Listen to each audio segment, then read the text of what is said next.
Ратри 102 SP. Это минноу с нейтральной плавучестью, длиной 102 мм и весом 13 грамм. В общем, классика жанра, средний размер, подходящий под ловлю разного хищника. Это может быть щука, окунь, ночной судак и даже жерех. Характеристики позволяют ему быть и разведчиком, и долавливателем. В общем, это рабочая лошадка без заметных слабых мест. Этот воблер начал у меня ловить с первой же рыбалки. А таких я особенно люблю. Отлично. Всадила подруга какая-то. Под берегом стояла. Вот и разловил я новый воблер. Зубастый. Тихо, тихо. Блин. Опасно это. Скользкая. Ну вот такая. Зубастая. Первая сегодня красоточка попалась на новый воблерок. Это у нас Ратри Люрмакс. Блин. По итогу сезона он у меня был лучшим воблером в своем дебютном месяце, в августе. Да, он, в общем, просто разрывал каждую рыбалку. Затем осень у нас выдалась довольно сложная в плане клёва, но и в это время он смог отличиться. И даже уже в декабре по очень холодной воде он смог взять трофейную щуку, ну и там долавливал еще таких неплохих резвых щучек. Кстати, хочу заметить, это касается всех воблеров с нейтральной плавучестью. Обозначение СП это довольно условно. Многое зависит и от снастей, и от условий, в которых вы ловите.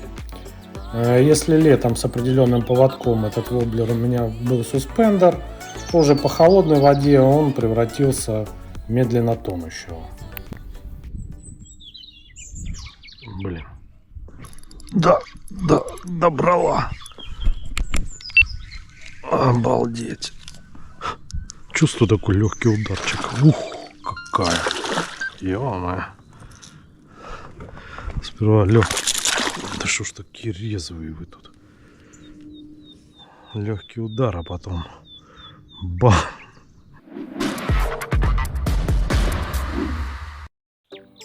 Внешний вид и качество изготовления. Ратри 102 SP это минноу с нейтральной плавучестью, длиной 102 мм и весом 13 грамм. Что можно сказать о дизайне? Это классическая вытянутая форма минноу, огромное количество расцветок, от натуральных до провокационных кислотных. Есть расцветки, которые представлены только этим брендом, у других вы таких расцветок не найдете.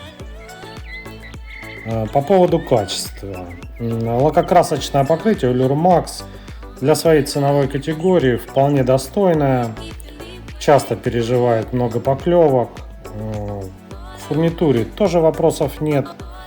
Вполне крепкие петли, заводные кольца. Здесь клеить ничего не надо, это не какой-то Китай.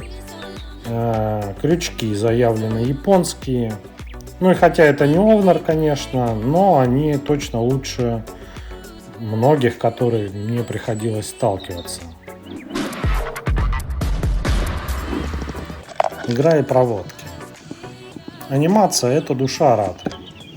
Воблер обладает собственной активной высокочастотной игрой с хорошей амплитудой.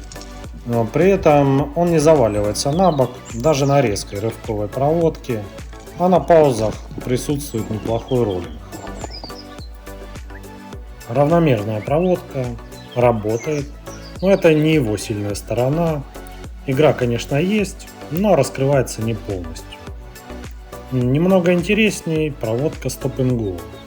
Тут воблер на паузах зависает в толще воды, что критически важно при ловле пассивного хищника. Многие поклевки как раз происходят именно в этот момент. Твичинг или рывковая проводка. Вот это как раз то, где ратри по-настоящему сияет. Он идеально откликается на любые рывки. От коротких дриблинговых подергиваний до длинных размашистых подтяжек. Прекрасно оживает на паузах, совершая соблазнительные колебания. Именно в этом стиле он чаще всего и ловит. При этом надо отметить, что воблер очень отзывчивый и легко управляемый. Может четко рисовать елочку под водой и может также резко развернуться под 180 градусов. Эта приманка настоящая находка для новичков, которые учатся правильно дергать, поскольку прощает многие ошибки в анимации. Есть, кстати, в его игре интересная особенность. На рывке он уходит в сторону и немного всплывает, подныривая головой вверх. А на паузе слегка тонет с небольшим креном головой уже вниз.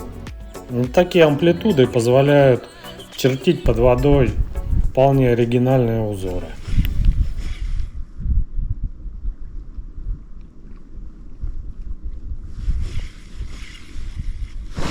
Да.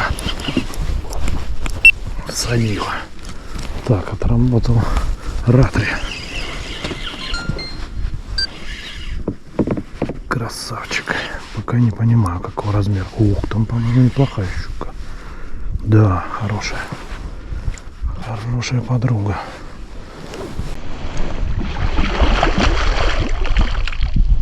Да. Как мы тебя будем сейчас брать? Как обычно, голыми руками. Заглотила прям серьезно. Так, не выплевывать.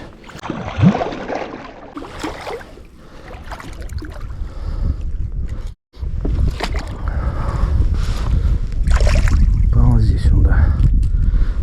Не ты мой воблер съела до этого. Отличная щука, ребят. Класс. Посмотрите, какая. Ух, обалденная. Воблер там где-то в гландах.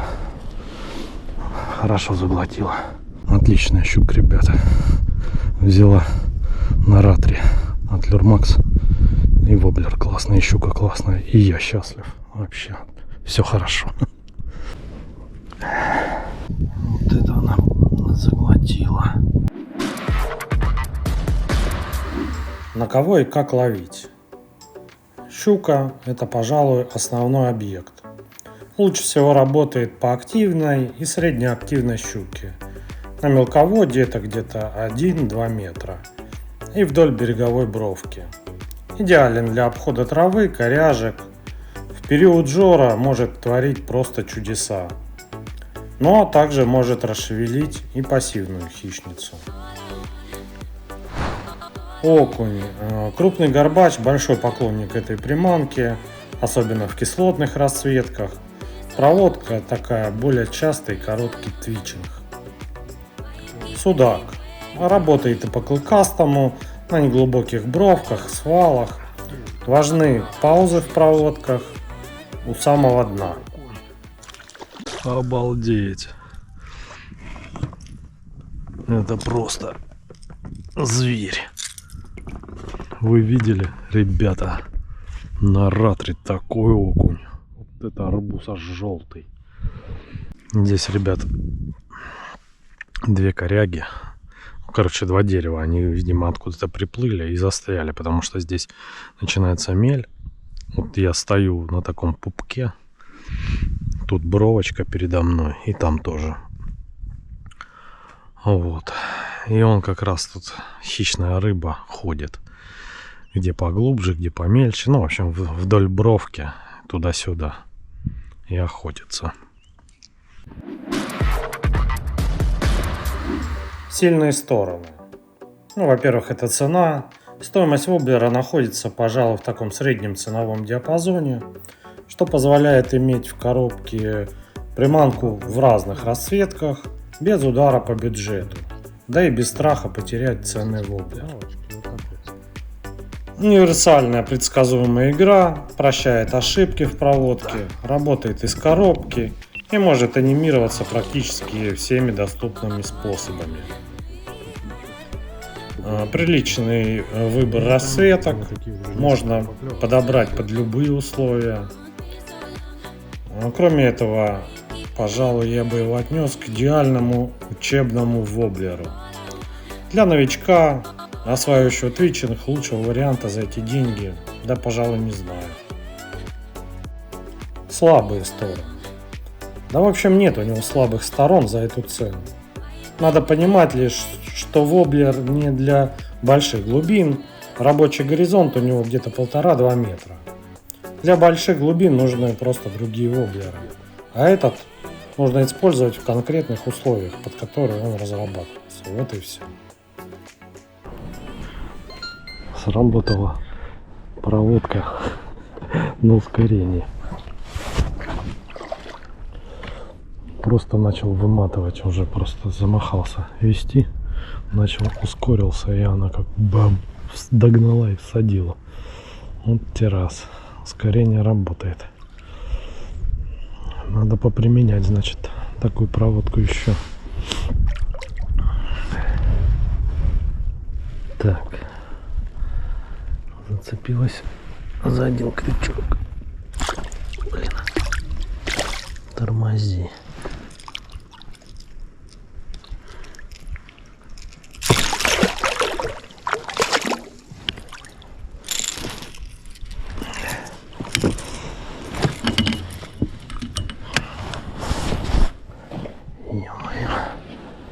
Неудачно я тебя как-то принял. О, теперь все удачно. Ну такая закилошечка. Снова Ратри отработал. Пожалуйста, сегодня в фаворите. Подведем итоги. Lurex Ратри 102 это такой народный воблер, рабочая лошадка, который должен быть в коробке у каждого, кто ловит на твичах. Особенно у начинающих. Но и опытным спиннингистам он также пригодится как расходный материал. Это, в общем-то, не высокотехнологичная приманка премиум класса, а проверенный, надежный инструмент, который ловит рыбу в большинстве ситуаций. Его главная философия: за небольшие деньги вы получаете предсказуемую и уловистую игру, ну а также приличный точный заброс. На этом я буду свой обзор заканчивать. Вы, пожалуйста, в комментариях пишите, кто уже пользовался данным воблером, какие ваши впечатления, какие проводки у вас лучше всего работали. А также пишите в комментариях, про какой воблер вам рассказать в следующем обзоре. А у меня на этом все. Всем счастливо, всем пока.